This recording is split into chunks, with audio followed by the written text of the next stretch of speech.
आ, चलो शुरू करते हैं। आ, आज थोड़ा सा आगे बढ़ेंगे।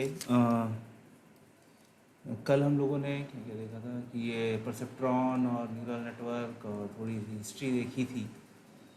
आ, और एआई विंटर हाइप, थोड़ा सा डिस्ट्रीब्यूशन, ये सब चीज़ें देखी थी। ठीक है, तो आज हम लोग देखेंगे वही मल्टी लेयर्ड परसेप्ट्रॉन के बारे में और कैसे वो काम करते हैं थोड़ा सा। और अगर मतलब टाइम मिलता है, टाइम सही सही बचा रहता है, तो हम लोग एक सिंगल न्यूरॉन के बारे में बात करेंगे कि कैसे उसकी ट्रेनिंग होती है। बट अगर जैसे 20 मिनट से ज़्यादा होता है तो फिर 20 मिनट से ज़्यादा होता है तब बात करेंगे, नहीं तो फिर कल उसको एकदम फ्रेश तरीके से, कल नहीं मंडे को एक फ्रेश तरीके से देंगे। ओके, सो चलो शुरू करते हैं आज का। तो आज हम लोग बात करेंगे मल्टी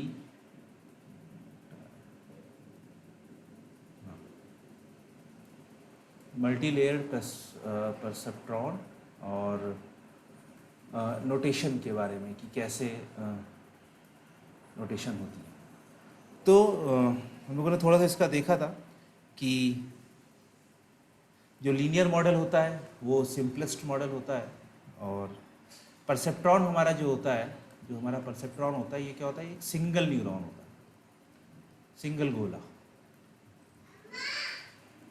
ये होता है सिंगल न्यूरॉन, सिंपल है, उसमें सारे इनपुट आते हैं और इसी का जो आउटपुट आता है वो आ जाता है। ठीक है, हम अगर, तो लोगों ने सोचा कि ये एक खाली ऐसा काम कर रहा है, तो अगर हम इसको कनेक्ट कर दें बहुत सारे उनको, तो कैसा काम करेगा। तो लोगों ने ऐसा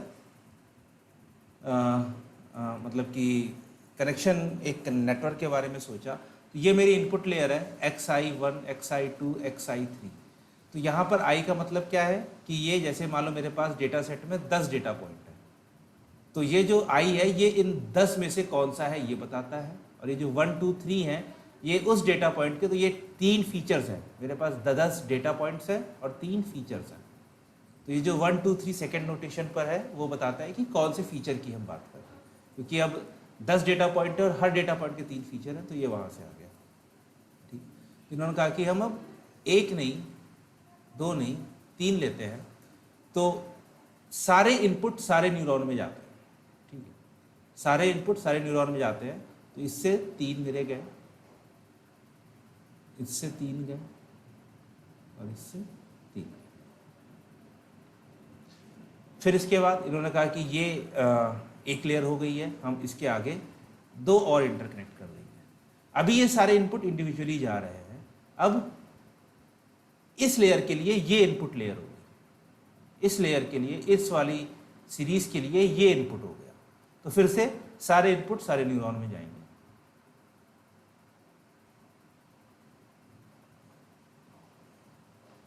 और ये फाइनली हम एक और ले लेते हैं। अब इसके लिए ये इनपुट हो गया, तो सारे इनपुट सारे न्यूरॉन में जाएंगे और इसका एक आउटपुट मुझे यहाँ पर मिल जाएगा। तो ये मेरे पास क्या थी, ये थी इनपुट लेयर।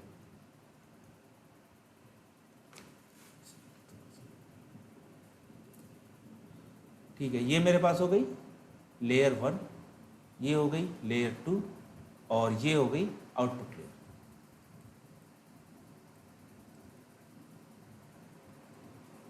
तो यहां पर मेरे पास क्या हो गई, यहां पर मेरे पास मल्टीपल लेयर्स हो गई, तो वहीं से इसका नाम आया multi layer perceptron.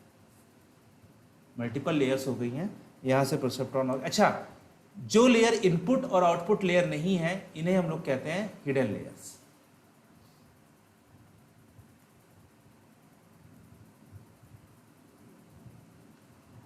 Hidden layers हम लोग कहते हैं कि ये ना इनपुट है ना आउटपुट है, तो इसलिए इन्हें हिडन लेयर्स कहते हैं। कितनी आपकी हिडन लेयर्स हो सकती, क्या होती हैं, अब तो बहुत ज़्यादा हो रही हैं, बट शुरुआत में जैसे कल एलेक्सनेट की बात करी थी, तो मेरे ख्याल से उसमें 4 या 5 हिडन लेयर्स थी। ये हिडन लेयर्स हो गया L1, layer 1, layer 2, input output. अच्छा, जो सिंपल परसेप्ट्रॉन होता है, इसमें सिंगल न्यूरॉन होता है, तो इसमें 0 हिडन लेयर्स होती हैं, क्योंकि इसमें खाली इनपुट और आउटपुट होता है। अच्छा, अब सवाल आता है कि हम इसको पढ़ते क्यों। हमारे पास एक परसेप्ट्रॉन था, हमारे पास लॉजिस्टिक रिग्रेशन था, हमारे पास लीनियर रिग्रेशन था, हमारे पास SVM था, रैंडम फॉरेस्ट था, वो सब था, तो हम इन सबको पढ़ते क्यों। तो इसके बेसिकली दो रीज़न्स हैं। पहला रीज़न क्या है, जिसके बारे में ज़्यादा बात नहीं करेंगे, कि हमारी बायोलॉजी में, कि हमारे जो ह्यूमंस की, रैट्स की, या कोई भी एनिमल है जो एक थिंकिंग एनिमल है, जो एक लिविंग बीइंग है, तो उसकी बायोलॉजी में हमें इस तरह के कनेक्शंस मिलते हैं। एक तो रीज़न ये, ठीक है। बट दूसरा पॉइंट जो मेन है कि ये मैथमेटिकली बहुत पावरफुल है, mathematically more powerful than other models. अभी हम लोग देखेंगे कैसे ये पावरफुल है, कैसे पावरफुल नहीं है, बट ये मैथमेटिकली पावरफुल है, इसलिए हम इसके बारे में पढ़ते हैं, इसलिए हम इसके बारे में, इसके ऊपर काम करते हैं, ठीक है। तो पहली चीज़ है कि मैथमेटिकली मोर पावरफुल है, तो हम लोग देखते हैं कैसे है, ठीक है। हम एक फंक्शन बनाते हैं,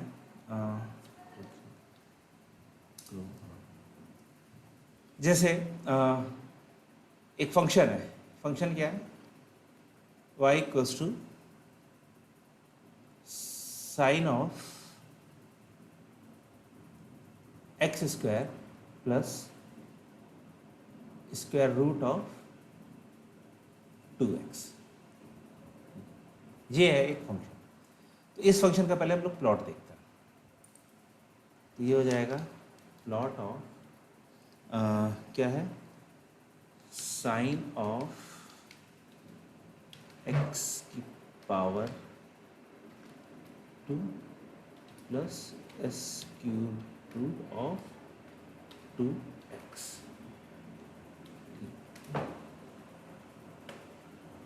तो ये आया एक फंक्शन। इसको मैं थोड़ा सा बड़ा कर सकता हूँ, इसी में जूम हो गया। हाँ, ठीक है। तो ये मेरे पास एक फंक्शन है, मान लो ये मेरे पास ओरिजिनल फंक्शन है, मतलब कि ओरिजिनल जो मेरा डेटा है, ओरिजिनल जो मेरा डेटा है वो इस फंक्शन को रिप्रेजेंट करता है। जो अगर मैं डेटा को प्लॉट करता हूँ, मान लो मेरे पास जो डेटा सेट है उसमें जो x और y पॉइंट्स है, तो यहाँ पर खाली ये 1D डायमेंशन डेटा है, x की वैल्यू खाली एक डायमेंशन में जा रही है और y की वैल्यू उस फंक्शन के करस्पॉन्डिंग दूसरी डायमेंशन में जा रही है, ठीक है। तो 1D डेटा है मेरे पास। तो ये मेरे पास डेटा सेट है कि अगर x की ये वैल्यू है तो y की वैल्यू ये है, अगर x की ये वैल्यू है y की वैल्यू ये है। तो अगर तुम लेना चाहो तो इसको ये मान लो कि ये है हाउस प्राइसेस तो नहीं कहूँगा, मैं कह दूंगा ये किसी स्टॉक के प्राइसेस है। जैसे रिलायंस चल रहा है तो रिलायंस के स्टॉक के प्राइसेस हैं। तो ये है आपके पास x को है आपकी डेट और y है आपका प्राइस, ठीक है। तो प्राइस ऊपर नीचे होते हैं, तो ऐसा मेरा प्लॉट बन सकता है, ठीक है। आपका काम है इसमें कि अगर आपको कोई डेट दी जाए तो आपको बताना है कि क्या प्राइस होगा रिलायंस के स्टॉक का, ठीक है। ये है हमारी प्रॉब्लम कि आपके पास एक डेटा सेट दिया गया है डेट और प्राइस का, फिर आपको बताना है कि अगर मैं अगर फ्यूचर में कोई डेट देता हूँ तो क्या प्राइस होगा, ठीक है। तो हम लोगों ने जो अभी तक मशीन लर्निंग में पढ़ा है तो उसमें हम लोगों ने एक सिंपल मॉडल से पढ़ा है। तो ये रिग्रेशन की प्रॉब्लम है, क्लासिफिकेशन की नहीं, रिग्रेशन की प्रॉब्लम है। हम लोगों ने मशीन लर्निंग जो सबसे सिंपलेस्ट मॉडल पढ़ा है वो हम लोगों ने पढ़ा है कि लीनियर रिग्रेशन, ठीक है। लीनियर रिग्रेशन क्या करता है, एक लाइन ड्रॉ करने की कोशिश करता है जो कि सारे पॉइंट से लगभग पास हो। अगर सारे पॉइंट से पास ना हो तो ऐसे पॉइंट से पास हो, तो ऐसी जगह से पास हो कि उसका लॉस जो है कि सारे पॉइंट से डिस्टेंस उसकी मिनिमम हो। तो लीनियर रिग्रेशन मुझे एक ऐसी लाइन दे देगा, कंसिडर इट स्ट्रेट, ठीक है। ये मुझे ऐसी लाइन दे देगा क्योंकि लीनियर रिग्रेशन है तो भाई लीनियर लाइन बनेगी। और तो ये किसी भी पॉइंट पर मेरे ख्याल से शायद एक्चुअली कभी इस डेट और इस डेट पर सही काम कर रहा है, but other than that main points पर ये काम नहीं कर रहा। ये जो इतने पॉइंट्स जो मेरा इतना डेटा खो रहा है, फिर इतना डेटा खो रहा है, फिर इतना फिर इतना फिर इतना फिर इतना डेटा खो रहा है, तो ये सब डेट पॉइंट्स को लोग सही से प्रिडिक्ट नहीं कर पाएगा लीनियर रिग्रेशन, ठीक है। एसवीएम में जो हम लोगों ने सपोर्ट वेक्टर रिग्रेशन पढ़ा था उसमें भी वो कोशिश करेगा, हो सकता है कुछ कर लेगा, लेकिन मैं कुछ गारंटी से कह नहीं सकता। बट हम लोग कंपेयर करते हैं लीनियर रिग्रेशन से ही, एसवीएम को छोड़ते हैं। रैंडम फॉरेस्ट शायद थोड़ा सा कि हाँ कि यहाँ तक एक बाउंड्री लीनियर है, फिर यहाँ तक एक बाउंड्री लीनियर है, फिर यहाँ तक एक बाउंड्री लीनियर है, फिर यहाँ तक बाउंड्री लीनियर है, ऐसे कर करके बहुत ज़्यादा ओवरफिट करके मॉडल कर सकते हैं। लेकिन लीनियर इक्वेशन तो ऐसे ही बनेगा, ऐसे ही पास करेगा, ठीक है। ये काम नहीं कर सकता किसी भी कीमत पर। लीनियर इक्वेशन आपको इस डेटा को फिट परफेक्टली नहीं कर सकता, क्योंकि हमारा लीनियर इक्वेशन में अजम्पशन ही है कि डेटा लीनियर है, बट यहाँ पर जो डेटा है ये नॉन लीनियर है, ये डेटा स्ट्रेट लाइन में नहीं है, तो लीनियर इक्वेशन फेल हो जाएगा। अगर मैं एक क्लासिफिकेशन की बात करूँ तो क्लासिफिकेशन में भी अगर डेटा मेरा मान लो ऐसे है, ठीक है, 2 क्लासेस है, क्रॉस कैट है, सर्किल्स डॉग है, तो यहाँ पर मेरा लॉजिस्टिक रिग्रेशन बहुत बढ़िया से काम करेगा, ठीक है। मगर मान लो मेरा डेटा ऐसा है, इधर मैं राइट लेफ्ट साइड में बना रहा हूँ कि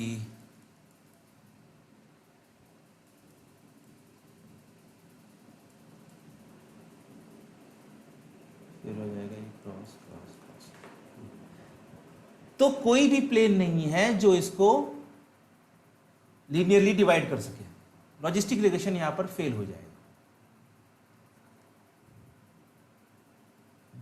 लॉजिस्टिक रिग्रेशन यहां पर फेल हो जाएगा। तो अब होता क्या है, हम लोग लीनियर रिग्रेशन की बात करते हैं, हमें इस फंक्शन को बनाना है, ठीक है। अच्छा, उस पे आ जाओ यहाँ पर। तो ये मेरे पास जो फंक्शन है ये है sine of X square square root of 2x। इंडिविजुअली तो ये एक सिंगल फंक्शन दिख रहा है हमें, बट ये बना हुआ है बहुत सारे छोटे छोटे फंक्शन को मिलकर।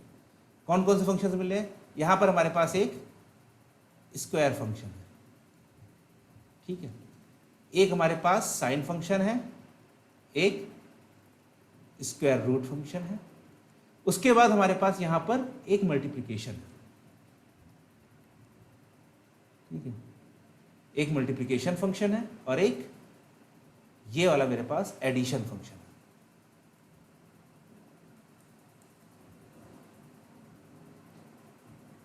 ठीक है। तो ये जो मेरा फाइनल पूरा फंक्शन है ये मेरा इन सब फंक्शन से बना हुआ है, ठीक है। तो अगर मैं इसको लिखना चाहूँ, दिखाना चाहूँ, तो मैं इसको ऐसे दिखा सकता हूँ कि सबसे पहले मेरे पास एक्स स्क्वायर है, तो ये गया एक्स, और यहाँ पर मेरे पास एक फंक्शन है जिसका काम है स्क्वायर, ठीक है। यहाँ से मुझे आउटपुट क्या मिलेगा, एक्स स्क्वायर। अब इसके ऊपर मुझे क्या लगाना है, यहाँ से जो आउटपुट मिला है इसके ऊपर मुझे एक फंक्शन और लगाना है साइन, ठीक है। फिर एक दूसरा आते हैं हम यहाँ पर 2 और x है मेरे पास, तो यहाँ पर मेरे पास x है, यहाँ पर मेरे पास आया 2, तो ये मेरे पास है मल्टीप्लिकेशन, ठीक है। तो यहाँ से x इनपुट आया, ये इनपुट आया, यहाँ से मुझे आउटपुट मिला 2x, और इसके ऊपर फंक्शन लगा हुआ है SQRT, square root of 2x, ठीक है। इसका आउटपुट क्या आ जाएगा मेरे पास, स्क्वायर रूट ऑफ 2x, इसका आउटपुट आ जाएगा साइन ऑफ एक्स स्क्वायर, और मेरे पास एक फाइनल फंक्शन है जो कि है प्लस एडिशन, ये मेरे पास आउटपुट आ गया, इसका नाम है y।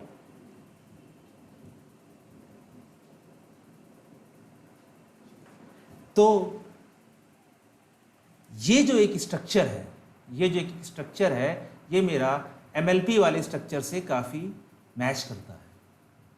मैं ये नहीं कहूँगा सेम है, बट इट मैचेस, कि अगर मेरे पास, क्योंकि मेरे पास जो नोट्स होती है वो क्या होती है, फंक्शन ही तो होते हैं, फंक्शन, फिर ये सब जाकर मेरे पास आगे जाएंगे, किसी दूसरे फंक्शन से मिलेंगे, फिर ये किसी और तीसरे फंक्शन से मिलेगा, ऐसे ही तो मेरे पास फंक्शन चलते रहते हैं। तो अगर मेरे पास ये जो इंडिविजुअल नोड्स हैं, इनको मैं अगर ये वाले फंक्शंस बना लूं इंडिविजुअली, मतलब कि हर node, each node its own function, तो मेरा चाहे जितना कॉम्प्लेक्स फंक्शन आ जाए, आखिरी में क्या होगा, मैं कुछ भी कर लूं, मैं लिख दूं sigma cos inverse sine of 2 pi into e की पावर -3 और फिर उसके बाद log ऑफ कुछ भी कर दूं मैं। ये सारे क्या है, सारे इंडिविजुअल फंक्शंस ही तो हैं। लीनियर रिग्रेशन मेरा इस प्लॉट को किसी भी कीमत पर नहीं प्लॉट कर सकता था, बट जो मेरा मल्टी लेवल परसेप्ट्रॉन वाला स्ट्रक्चर है ये इसको मिमिक कर सकता है। एग्जैक्टली ऐसे नहीं करता है, क्योंकि यहां पर x हमारा 2 में गया है लेकिन 2 मेरा किसी और में नहीं गया है, तो एग्जैक्टली मिमिक नहीं करता है, लेकिन काम ऐसे ही करता है कि हर नोड कोई एक पर्टिकुलर फंक्शन करती है। जब आप आगे हम लोग इमेजेस के ऊपर काम करेंगे, जब हम लोग इमेजेस के ऊपर देखेंगे तो हम देखेंगे कि एक नोड खाली वर्टिकल एजेस निकालती है, दूसरी नोड है वो हॉरिजॉन्टल एजेस निकालती है, तीसरी नोड खाली जहां पर आई होती है वह अगर उस पर्टिकुलर इमेज में आई है तभी वो एक्टिवेट होती है। ये सारी नोड्स इंडिविजुअली अपने अपने फंक्शंस करती हैं और उन्हीं फंक्शंस को मिलाकर हमारे पास फाइनली आउटपुट आता है, जो कैसा भी हमारा आउटपुट फंक्शन हो सकता है, हमें कोई दिक्कत नहीं। ठीक है, तो मल्टी लेयर्ड परसेप्ट्रॉन जो है या फिर जो न्यूरल नेटवर्क, अच्छा ये मैं एमएलपी बार बार बोल रहा हूँ, इससे कंफ्यूज ना होना, मैं न्यूरल नेटवर्क की ही बात कर रहा हूँ, मैं किसी और चीज़ की बात नहीं कर रहा हूँ, मैं न्यूरल नेटवर्क की ही बात कर रहा हूँ। तो एमएलपी जो होते हैं हमारे पास, ये कैन मिमिक एनी फंक्शन, किसी भी फंक्शन को ये लोग काम कर सकते हैं। जैसे आज ही मैं ट्विटर पर देख रहा था तो एक पेपर आया है कि जो फोरियर ट्रांसफॉर्म होता है, फोरियर ट्रांसफॉर्म याद है या मतलब पढ़ा है कि नहीं पढ़ा है? नहीं सर, ये नहीं पढ़ा। ओके, फोरियर ट्रांसफॉर्म क्या होता है, ये बीटेक में जब सिग्नल वाली क्लास होती है तब पढ़ाया जाता है। तब कहते हैं कि आप कोई भी फंक्शन दो, ठीक है ना, given any function, so this function can be written as a collection of sin functions। कोई भी फंक्शन दो वो उसको एज अ कलेक्शन ऑफ, मतलब कि sin 2x plus sin 5x plus sin 3x ऐसे कर करके आप उस फंक्शन को लिख सकते हो। गिवन एनी फंक्शन कॉन्टिन्यूअस, उसको आप as a collection of sine function लिख सकते हो। ठीक है, तो ये फोरियर ट्रांसफॉर्म में है, मतलब कि जब इमेज प्रोसेसिंग अगर पढ़ते हैं तो उसमें आता है कि क्योंकि इमेज में हमें फ्रीक्वेंसी निकालनी होती है इमेज की, तो उसमें फोरियर ट्रांसफॉर्म यूज करता है। तो वो कहता है कि given any function it can be written as a collection of sine function. तो आज ही मतलब पेपर शायद पहले आया होगा, मैंने ट्विटर पे खाली हेडलाइन देखी थी कि जो फोरियर ट्रांसफॉर्म है इट्स अ न्यूरल नेटवर्क। क्यों अगर मुझे नहीं पता उसने कैसे प्रूव किया, मैंने पेपर पढ़ा नहीं है, मैंने खाली ट्विटर पर हेडलाइन देखी थी, बट सिमिलर यही है कि एक न्यूरल नेटवर्क क्या करता है, किसी भी फंक्शन को वो अलग अलग न्यूरॉन से, अलग अलग डिफरेंट नोड से मिलाकर वो उस फंक्शन को बना देता है। और फोरियर ट्रांसफॉर्म क्या करता है कि आप उसे कोई भी फंक्शन दो वो उसको as a combination of sine functions बना दे। तो आज ही आया है कि Fourier transform is a neural network. आज देखा तो मैंने कहा ध्यान दे। अच्छा, ये जो चीज़ लिखी है ना मैंने, ये जो चीज़ मैंने बनाई है, इसे हम लोग कहते हैं कॉम्प्यूटेशन ग्राफ। देखो ये न्यूरल नेटवर्क नहीं है, ये एक कंप्यूटेशन ग्राफ है। आप कंप्यूट कर रहे हो, आप कुछ इनपुट दे रहे हो, आप कंप्यूट कर रहे हो। टेंसर फ्लो जो बना था, ठीक है, टेंसर फ्लो या पाईटॉर्च या कोई भी लाइब्रेरी है जो इस टाइम फेमस चल रही है, वो सारी काम करती हैं कंप्यूटेशन ग्राफ पर। मतलब टेंसर फ्लो का जो पहला वर्जन था वो तो पूरा इसी पे काम करता था। उसमें हम लोग पहले ये ग्राफ बनाते थे कि हम लोग को जैसा वो बनाना है, अपना न्यूरल नेटवर्क बनाना है, वैसा हम बना के दे देंगे, उसके बाद वो कैलकुलेट करेगा उसे। ठीक है, तो पाईटॉर्च ने उसकी कुछ प्रॉब्लम्स को सॉल्व करा है, उसे हम लोग बाद में देखेंगे, बट ये कंप्यूटेशन ग्राफ इसे बोलते हैं और सारे लगभग इसी पे काम करते हैं। उन्हें कुछ कैलकुलेट करना, भी जब हम लोग न्यूरल नेटवर्क्स बनाएंगे आगे तो उस पर हम लोग काम करेंगे। तो मल्टीलेयर परसेप्ट्रॉन्स या न्यूरल नेटवर्क क्या है, बहुत पावरफुल होते हैं क्योंकि ये किसी भी फंक्शन को मिमिक कर सकते हैं। ठीक है, लीनियर चीज़ें जो हैं वो सारी चीज़ों पे काम नहीं करती, क्योंकि उस पर हमारा अजम्पशन ही होता है कि सारा डेटा, हमारा इनपुट जो है वो लीनियर है, जबकि डेटा रियल वर्ल्ड में लीनियर नहीं होता। जब नॉन लीनियरिटी आती है तब हम लोगों ने पढ़ा था एसवीएम। एसवीएम में हम लोगों ने देखा था कि आरबीएफ कर्नल की हेल्प से वो नॉन लीनियरिटी को ले आता है कि अगर मेरे पास ऐसे ऐसे ऐसे डेटा पॉइंट्स हैं, ठीक है, अब ये नॉन लीनियर डेटा पॉइंट्स हैं। क्यों? क्योंकि कोई भी एक लाइन है ऐसी नहीं काट सकते हैं जिसमें खाली एक तरफ मेरे पास कैट्स हो, दूसरी तरफ डॉग्स हो, ठीक है। तो ये क्या करता है एसबीएफ लीनियर, ये डिस्टेंस निकाल के सारे पॉइंट्स की उनकी पावर कर देगा। तो ये सारे पॉइंट्स मेरे 1 से छोटे हैं, ये सारे पॉइंट 1 से बड़े हैं। तो अगर मैं इसको स्क्वायर करता हूँ तो जो 1 से छोटे हैं वो और छोटे हो जाएंगे। अगर आप 0.1 को 0.1 से मल्टीप्लाई करोगे तो ये आ जाएगा 0.01। और जो 1 से बड़े हैं, अगर आप 1.5 को 1.5 से मल्टीप्लाई करोगे तो ये आ जाएगा 2.25। तो जो 1 से बड़े हैं वो और बड़े हो जाते हैं और जो 1 से छोटे हैं वो और छोटे हो जाते हैं। तो इससे अगर मैं स्क्वायर करता हूँ तो मेरे पास सारे पॉइंट्स ऐसे हो जाते हैं,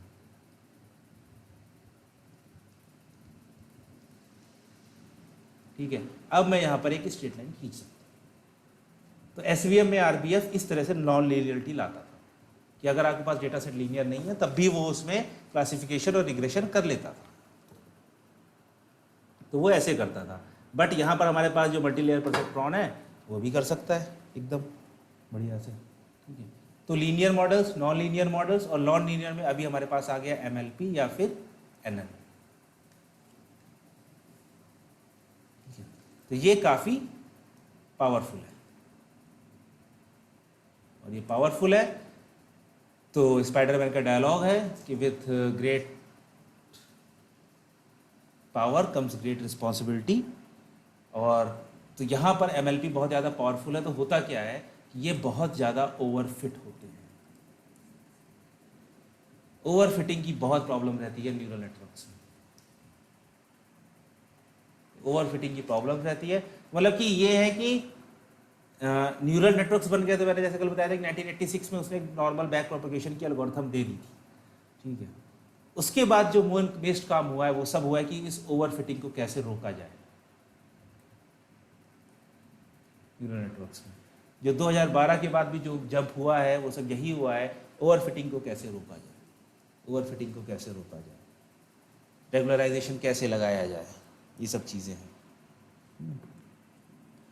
तो ये था मेन मतलब एक कॉन्सेप्ट मल्टी लेयर परसेप्ट्रॉन। क्यों मैंने कहा कि मैथमेटिकली पावरफुल है, तो इसका रीज़न ये है कि वो कोई भी फंक्शन को कोई भी डेटा दो उसको कहीं ना कहीं से फिट करके दे देगा।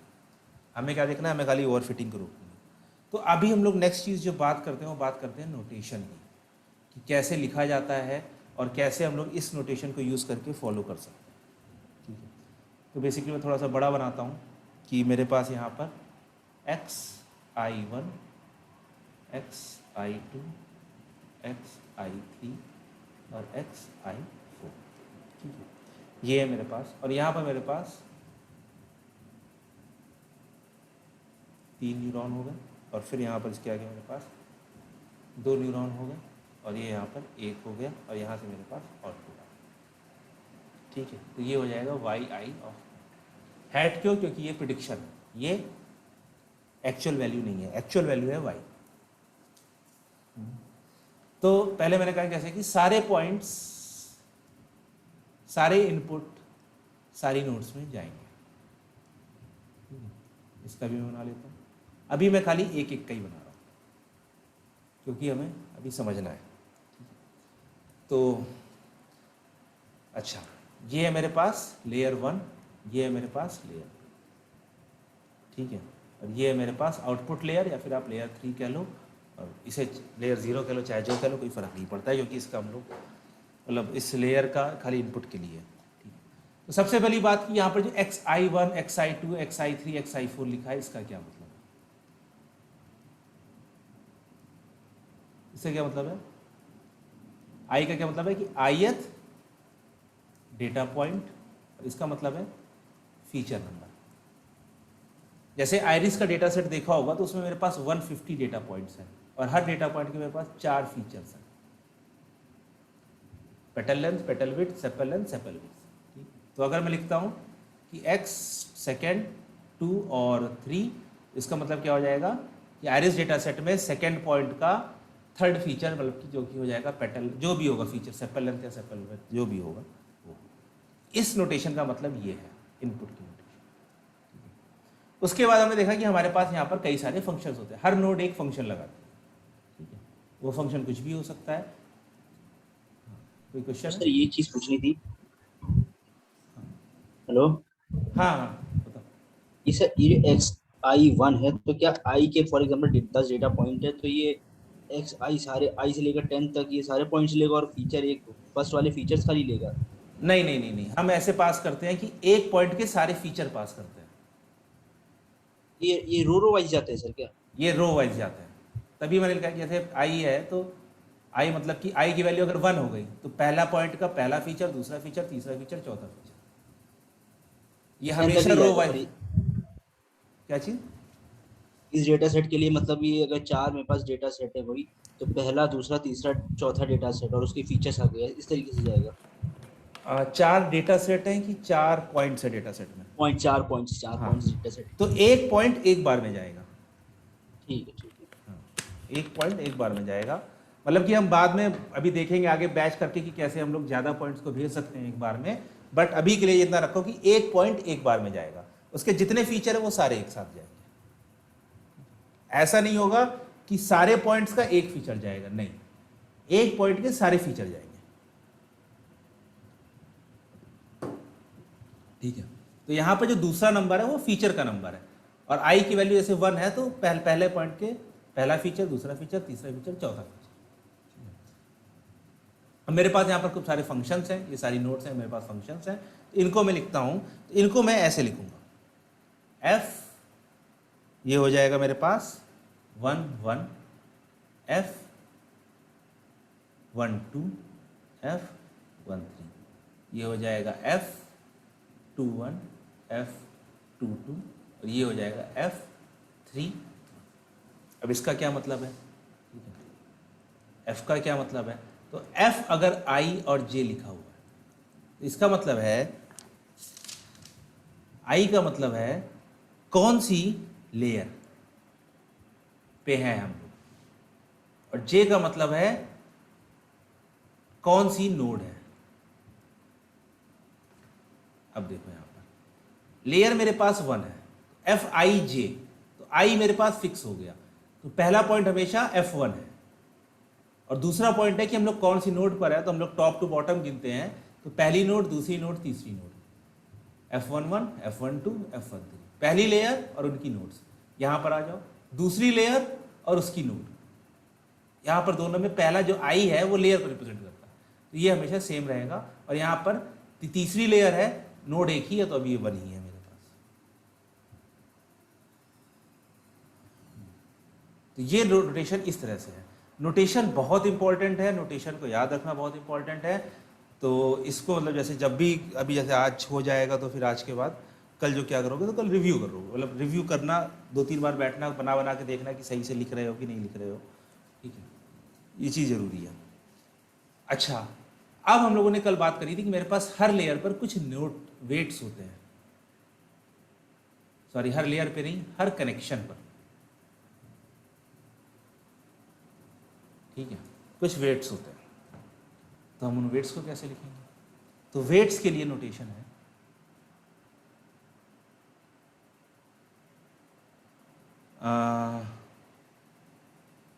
अच्छा एक बार हम वेट्स की जगह आउटपुट की बात कर लेते हैं कि इस लेयर से कोई आउटपुट निकला है, ठीक है, इस लेयर से कोई आउटपुट निकला है, जैसे F11 से निकला है, तो इसका हो जाएगा मेरे पास O ऑफ 1 1, ठीक है।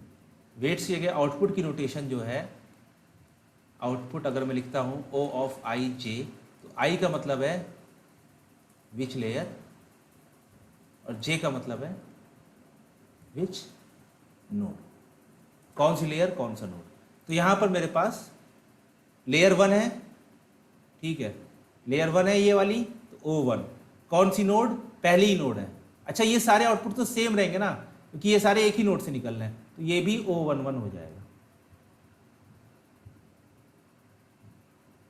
ऐसे अगर मैं यहाँ बनाऊंगा तो वो अभी हम लोग बनाते हैं, क्या होता है बट अभी मैं खाली एक ही लेयर पे दिखा रहा हूँ, एक ही नोड दिखा रहा हूँ। तो यहाँ पर क्योंकि ये दोनों आउटपुट एक ही नोड से निकल रहे हैं, पहली लेयर से निकल रहे हैं और पहली नोड से, तो O11 हो गया। अब आते हैं हम लोग हाँ वेट्स पर। तो वेट्स को कैसे लिखता हूँ? वेट्स को लिखने में थोड़ी ट्रिक है, KIJ, ये इसकी सुपरस्क्रिप्ट है। सुपरस्क्रिप्ट मतलब कि ऊपर लिखा जाएगा, IJ नीचे लिखा जाएगा। इसका क्या मतलब है? इसका मतलब क्या है, K क्या है कि नेक्स्ट लेयर कौन सी है, नेक्स्ट लेयर। I मतलब है कि कहां से, और J क्या है, वेयर, कहां को, मतलब कि नोड और वेयर नोड। फ्रॉम वेयर की जगह टू कर, टू नोड, कहाँ कौन सी नोड से आ रहा है, कौन सी नोड को, और लेयर कौन सी है नेक्स्ट। तो ये आया पहला, ठीक है। तो यहाँ पर कौन सी लेयर है नेक्स्ट, ये W है, इसकी नेक्स्ट लेयर कौन सी है, 1, ये हो गया 1, ठीक है। कौन सी नोड से आ रहा है, पहली नोड से आ रहा है। कौन सी नोड को जा रहा है, पहली नोड को जा रहा है, ये दूसरा आया W। नेक्स्ट लेयर कौन सी है, लेयर 1 है, ऊपर आ गया 1। कौन सी नोड से आ रहा है, पहली नोड से आ रहा है, और कौन सी नोड को जा रहा है, दूसरी नोड को जा रहा है। सिमिलरली यहाँ पर हो जाएगा W1, कौन सी नोड से आ रहा है, पहली नोड से आ रहा है, कौन सी नोड को जा रहा है, तीसरी नोड को जा रहा है। यहाँ पर आते हैं, नेक्स्ट लेयर कौन सी है, लेयर है 2, तो ऊपर आ गया 2। कौन सी नोड से जा रहा है, पहली नोड से जा रहा है। कौन सी नोड को जा रहा है, पहली नोड को जा रहा है। यहाँ पर नेक्स्ट लेयर है 2, 1 से लेकर। सिमिलरली यहाँ पर नेक्स्ट लेयर है 3, टॉप पर आ गया 3। कौन सी नोड से, पहली नोड से, पहली नोड को जा रहा है।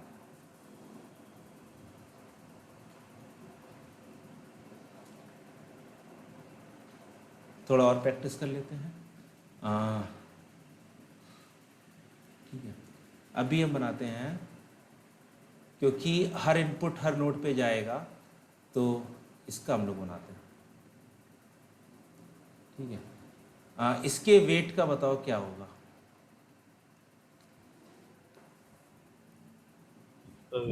W सब केस में 2 आएगा, और हाँ ये होगा वो, अच्छा ये इसका होगा 1 2 1 2। 1 2, दूसरी नोट पे जा रहा है, पहली नोट से आ रहा है। हाँ तो ऑर्डर चेंज हो गया ना। अच्छा नहीं नहीं सही है, अच्छा रेड वाली ना, हाँ तो रेड ये हो वाली, जाएगा दूसरी नोट से आ रहा है और पहली नोट पे जा रहा है 2 1 2 1। हाँ 2 1। और इसका, दूसरी नोट से आ रहा है पहली, हाँ मैंने ऊपर वाला बता दिया था। हाँ इसका हो जाएगा दूसरी नोट से आ रहा है, दूसरी 2 2, लेयर 2 ही 2 होगी 2, ऊपर सबस्ट्रेट में, और नीचे 2 ठीक 2, है दूसरी नोट से आ रहा है, दूसरी पे जा रहा है। ठीक है। अभी ये बनाते हैं, इसका वेट। इसका फर्स्ट लेयर हो जाएगी और चौथी नोड है और तीसरे पे जा रहा है 4 3। ठीक है। अच्छा, ये दोनों आउटपुट हो गए, इसका आउटपुट बताओ क्या होगा। आउटपुट होगा इसका आउटपुट है, दूसरी नोड है और पहली नोड 2 1 2 1 और 2 2 2 2 चलेगा 2 2,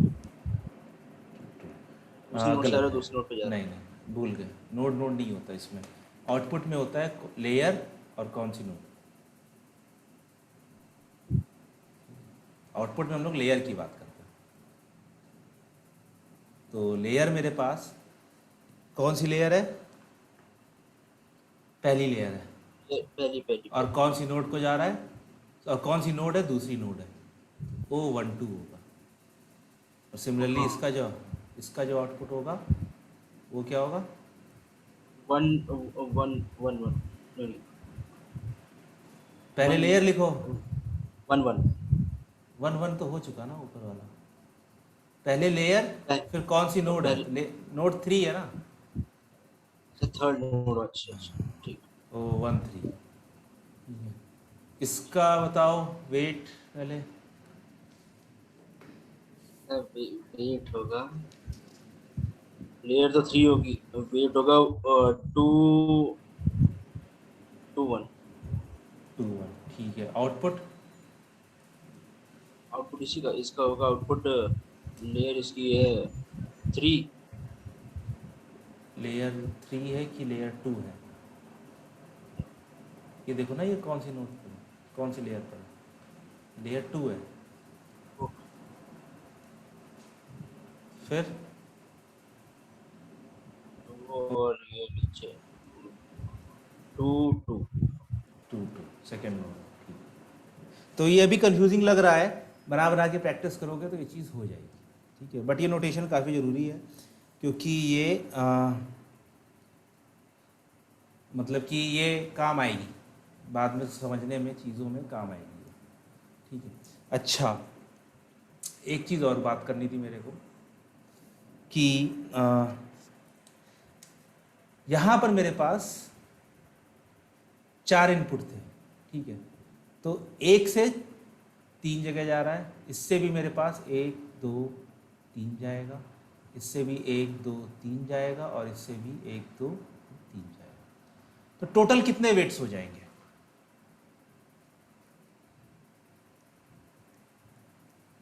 डायग्राम डायग्राम बोली सर। ये वाला है इनपुट, ये है, ठीक है।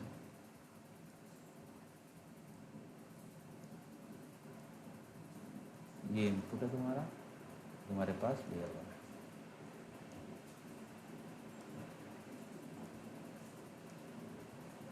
लेयर 1 का बताना सर, खाली 12 खाली ये वेट होंगे बताना है इसके। इसमें इसमें कितने वेट्स हो जाएंगे?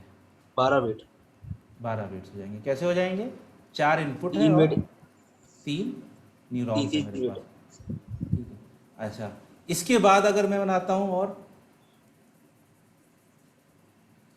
यहाँ पर मैंने 2 बनाए, तो अब बताओ कितने वेट्स होंगे इसके बीच में? अब ये 12 इसके हो गए, खाली और इसके बीच 12 में। 13 14 15 16, अच्छा इसके बीच में हाँ, 1 2 3 4 5 6 वेट। 6 वेट्स हो जाएंगे। क्यों? क्योंकि यहाँ पर अब इसके लिए ये इनपुट हो गया, तो 3 × 2, और इसके आगे 1 है, तो यहाँ पर 2 वेट्स हो जाएंगे।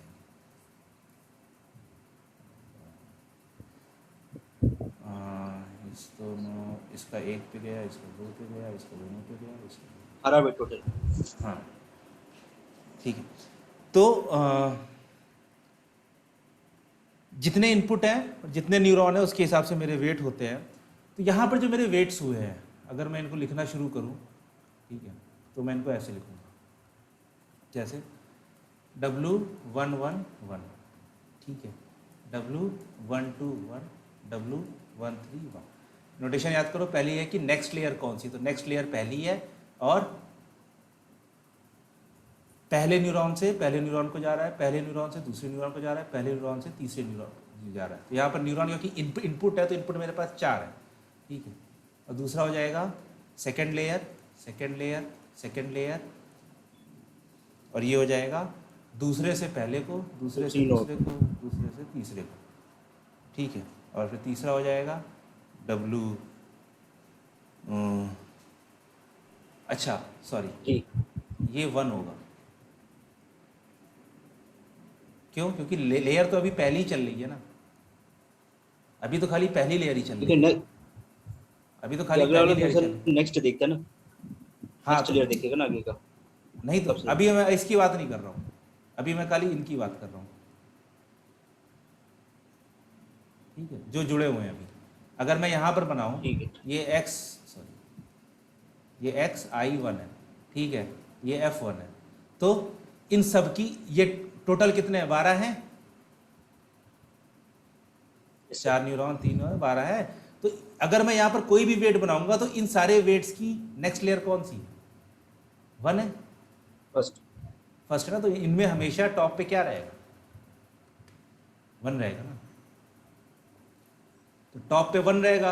अब पहले वाले के वेट्स लिख लें, तो पहला टॉप से 1 है, ये 1 से जा रहा है 1 को, 1 से जा रहा है 2 को, और 1 से जा रहा है 3 को। तो ये पहला इनपुट XI1 का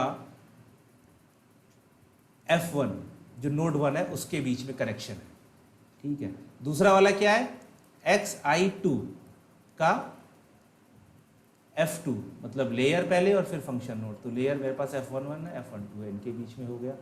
तो ये हो जाएगा मेरे पास 21 22 23, फिर ये हो जाएगा 31 3 1 3 2 3 3 3 और 4 में, क्योंकि मेरे पास 4 इनपुट है तो मैं 4 को लिखूंगा 4 1 4 2 और 4 सॉरी W1 4। तो ये जो मेरे पास 12 वेट्स हैं ये रिप्रेजेंट करेंगे एक 4x3 मैट्रिक्स को। अभी हम लोग मैट्रिक्स के बारे में बाद में बात करेंगे भी, लेकिन ये चार, अगर मैं एक सिंपल अभी खाली एग्जांपल दे रहा हूं कि हम लोग पाइथन में या इसमें जब भी हम लोग मैथमेटिक्स करेंगे पूरे, तो जो कनेक्शंस है मेरे, ये सब क्या है, ये सब कनेक्शंस ही तो हैं, W11 W12 W13 W21 W22 W23। तो जो कनेक्शंस हैं इनको हम रिप्रेजेंट करते हैं मैट्रिक्स से,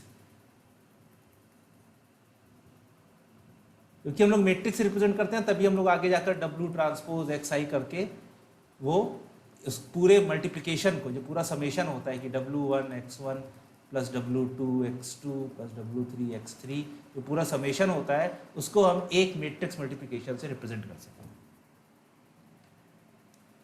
तो यहाँ पर जो मेरे कनेक्शन है, जो मेरी पहली दो लेयर इनपुट लेयर और L1 के बीच में जो कनेक्शंस हैं, जितने वेट्स हैं उनको मैंने एक मैट्रिक्स में रिप्रेजेंट किया है और उस मैट्रिक्स के हर एलिमेंट को मैंने ऐसे लिखा।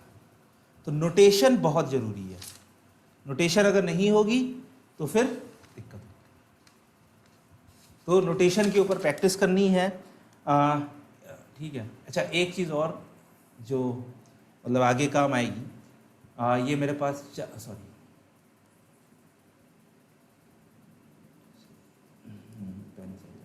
4 इनपुट हैं, और ये मेरे पास 3 न्यूरॉन है, ठीक है, जहां पर हर इनपुट हर न्यूरॉन को जा रहा है, हर इनपुट हर न्यूरॉन को जा रहा है, तभी हमारे 12 कनेक्शन बने थे। आगे 2 आया, यहां पर अब इसके लिए ये इनपुट हो गया, तो हर इनपुट हर न्यूरॉन को, और यहाँ पर आउटपुट हो गया, यहाँ पर भी हर इनपुट हर न्यूरॉन को जाएगा, ठीक है। जहां पर भी ऐसा कनेक्शन होगा कि each input connected to next layer, all nodes या ऑल न्यूरॉन्स। देखो, कनेक्शन हमेशा एक लेयर का दूसरी लेयर के बीच में बनेगा, आपस में कभी कनेक्शन नहीं बनेगा कि एक लेयर के आपस के न्यूरॉन्स हैं उनके बीच में हम लोग कनेक्शन नहीं बनाएंगे। हम लोग हमेशा कनेक्शन एक लेयर से दूसरी लेयर के बीच में बनाएंगे।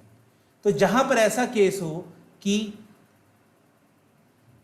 सारे इनपुट सारे न्यूरॉन्स को जा रहे हैं, इस चीज को हम लोग कहते हैं fully connected neural network.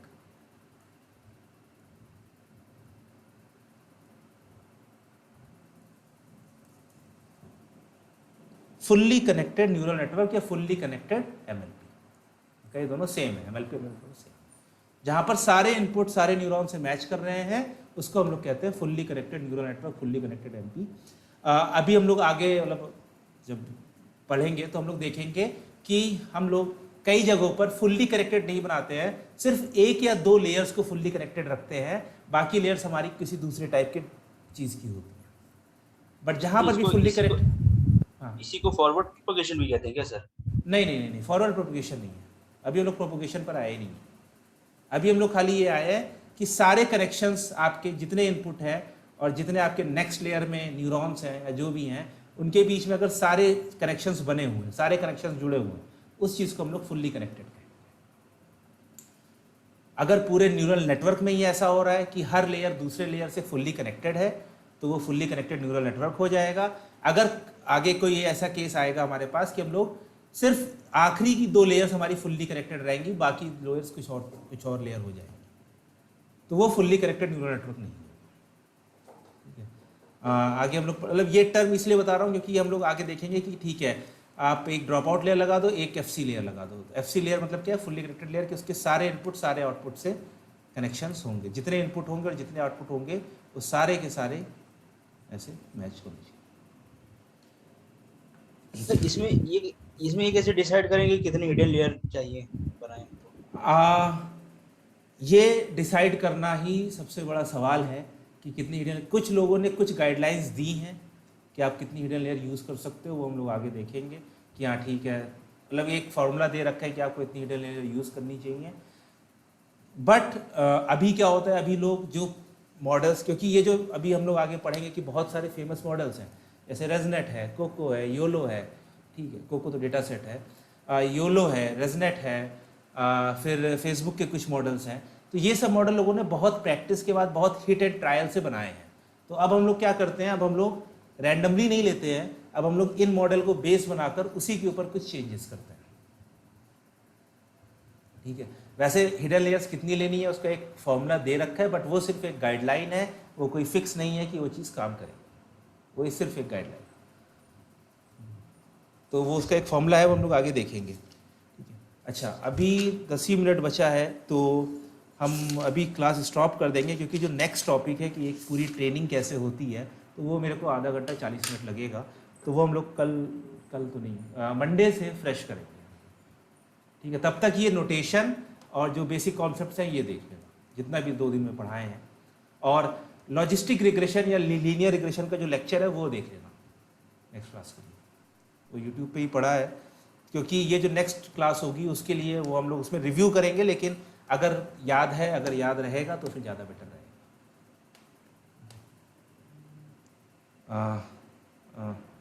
Okay, फिर आज की क्लास इतनी ही रखते हैं, मंडे को मिलते हैं।